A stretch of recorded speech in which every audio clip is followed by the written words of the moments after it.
Aku harus berani belajar kembali menerima kelemahan-kelemahan pasangan hidupku. Menerima hal-hal yang buruk dari orang lain. 1.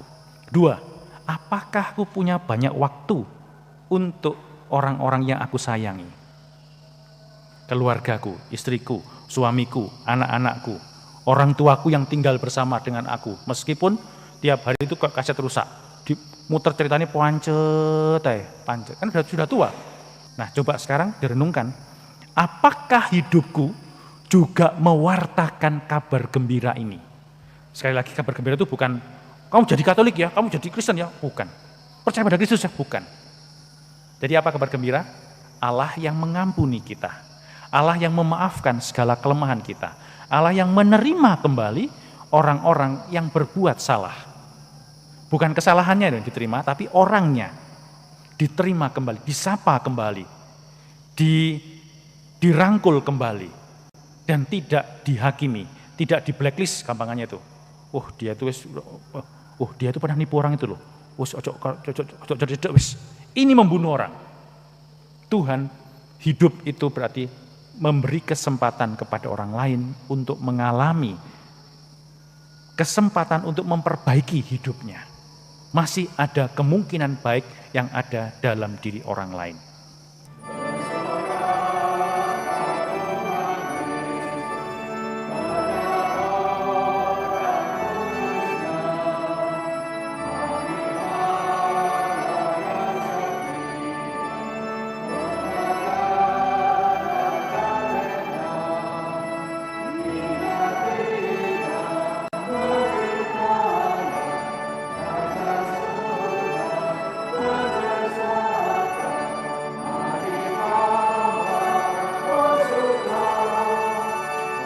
Tempat bahagia, mari hamba masuklah ke tempat bahagia. Dalam nama Bapa dan Putra dan Roh Kudus. Amin. Rahmat Tuhan kita Yesus Kristus, cinta kasih Allah dan persekutuan Roh Kudus bersamamu dan bersama rohmu. Para saudara yang terkasih, kita kembali diberi satu teladan iman, yaitu Santo Franciscus Xaverius, bukan Assisi, tapi Xaverius. Hidup pada awal abad ke-16, 1506. Dia lahir di istana Xavier, maka disebut Xavier di Spanyol. Dan pendidikan di Perancis.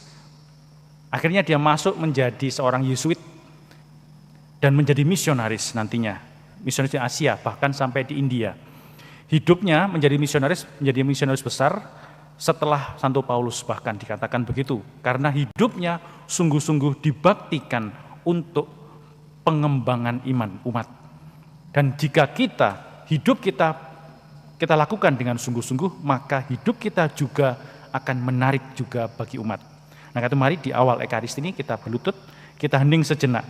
Coba kita lihat masing-masing.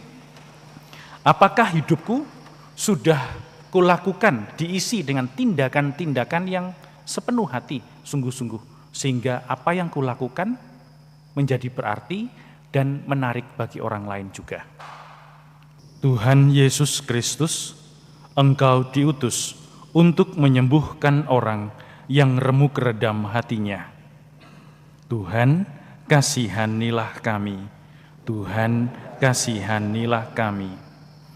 Engkau datang untuk memanggil orang yang berdosa. Kristus, kasihanilah kami. Kristus, kasihanilah kami.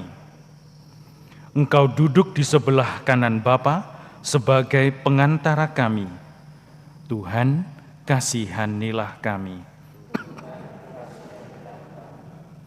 Allah yang Maha Kuasa Bapa kita, mengasihani kita, mengampuni dosa kita, dan menghantar kita ke hidup yang kekal. Amin. Para saudara terkasih, bacaan-bacaan hari ini menarik, khususnya dari bacaan pertama tadi dibacakan cukup jelas. Paulus ini merasa bahwa apa yang dia buat, yaitu mewartakan Injil, itu bukan pekerjaan. Mewartakan Injil itu adalah bagian dari hidupnya. Kalau dia tidak mewartakan Injil, maka dia mati, celaka dia, mati. Injil itu apa toh? Kitab suci itu. 4 Injil itu, bukan. Injil itu apa? Nah lo, wong batu ngene iki lho, ditakoni ngono tambah sendakep tambah rapet pokoknya. Untung maskeran ya, gak ketok. Injil itu artinya kabar gembira. Kabar gembira apa? Kita sorak-sorai besok mau pesta, besok mau libur, yang ujian mau libur, sekolah ini. Bukan. Kabar gembira bahwa Allah itu mengampuni kita. Allah itu menerima kita kembali dalam segala dosa-dosa kita. Jadi harusnya kalau orang berdosa dihukum. Tapi Allah itu menerima kembali. Dari seluruh kitab suci, dari apa ini? Kisah Kejadian, masih ingat Kisah Kejadian toh? Allah menciptakan alam semesta gitu loh. Yang hari ke-7, hari ke-6 dia menciptakan manusia, hari ke-7 dia istirahat, leha-leha gitu, santai-santai. Terus bab 2, manusia jatuh dalam dosa. Kan itu toh? Sebelum itu kan diberitahu, oke ya, Adam, Hawa, diam-diam di sini ya, enak-enak udah gini wes. Makan semua, kamu nyaman dari sini. Gak usah kerja macem-macem. Cuma satu, turuti apa yang saya katakan. Ojo dilanggar. Digambarkan dengan perintah, satu perintah. Itu perintah apa? Perintah apa? Jangan otak-atik, jangan sentuh pohon yang di tengah. Satu, jangan sentuh pohon yang di tengah itu. Jangan pegang. Loh kenapa? Kalau kamu megang itu, kamu akan mati. Bukan masalah megangnya, bukan. Tetapi masalah adalah kamu turuti perintahku. Turuti kehendakku ini. Jangan melenceng dari itu. Kalau kamu melenceng dari itu, kamu akan mati. Celaka kamu. Ya elah, malah diapakan? Dibagi-bagi. Oh, dam, enak idam. Makan. Digambarkan orang itu merasa bahwa aku bisa tanpa Tuhan. Digoda oleh setan katanya. Kamu mesti gak boleh makan semua sini. Oh boleh makan sini semua, boleh. Hanya pohon tengah itu loh kami gak boleh nyentuh. Oh bodoh kamu. Kamu kalau makan itu, kamu akan jadi seperti Tuhan. Itu kan godanya setan tuh. Dibaca lagi tuh. Kejadian bab 2 itu. Itu kamu akan jadi seperti Tuhan. Kamu akan tahu baik dan buruk. Gak butuh Tuhan kamu. Itulah dosa. Orang tidak lagi butuh Tuhan. Maka sebenarnya orang menjauhkan diri dari Tuhan itu dosa. Bukan masalah melanggarnya, tapi menjauhkan diri dari Tuhan. Tidak mengabaikan Tuhan lagi dan tidak menganggap Tuhan sebagai yang berkuasa atas dirinya. Itu dosa dah. Menjauhkan diri. Dihukum dia. Harusnya, tadi dikatakan apa? Kalau kamu pegang, kamu akan mati. Apakah mati? Tidak. Diampuni. Cuma yang Adam harus kerja keras. Yang Hawanya akan sakit melahirkan. Jadi, mereka diampuni. Nanti Kain membunuh Habel mati, Kain diampuni juga. Terus jadi seluruh kitab suci itu sebenarnya adalah kisah di mana Tuhan itu mewartakan kabar gembira pada saat kita ini berbuat dosa. Kalau kita ini mau berjuang berbuat yang benar lagi, maka itu akan menjadi kabar gembira bagi kita. Maka kabar gembira yang kita wartakan itu bukan Injil, bukan tulisan Injil, bukan, tetapi Allah yang menyayangi kita apapun keadaan kita, asal kita mau kembali kepadanya, mau mendekat lagi kepadanya. Itu loh kabar gembira. Maka kalau Tuhan itu mengampuni kita semua yang terus berbuat dosa, lah kok kita ini kok angel mentok maafkan orang lain tuh. Kan itu lucu kan? Nah itulah yang kita wartakan adalah sebenarnya adalah meneruskan kabar gembira Tuhan yang kita terima kepada orang lain. Waduh Romo, bendino kan kalau yang menikah itu, bojoku iki makin hari makin gini, litaninya makin banyak. Ingat, iya ya, hidup ini harus mewartakan kabar gembira. Berarti apa? Aku harus berani belajar kembali menerima kelemahan-kelemahan pasangan hidupku. Menerima hal-hal yang buruk dari orang lain. 1. 2. Apakah aku punya banyak waktu untuk orang-orang yang aku sayangi? Keluargaku, istriku, suamiku, anak-anakku, orang tuaku yang tinggal bersama dengan aku. Meskipun tiap hari itu kok kaset rusak, muter ceritanya pancet, kan sudah tua. Nah, coba sekarang direnungkan, apakah hidupku juga mewartakan kabar gembira ini? Sekali lagi, kabar gembira itu bukan kamu jadi Katolik ya, kamu jadi Kristen ya, bukan. Percaya pada Kristus ya, bukan. Jadi apa kabar gembira?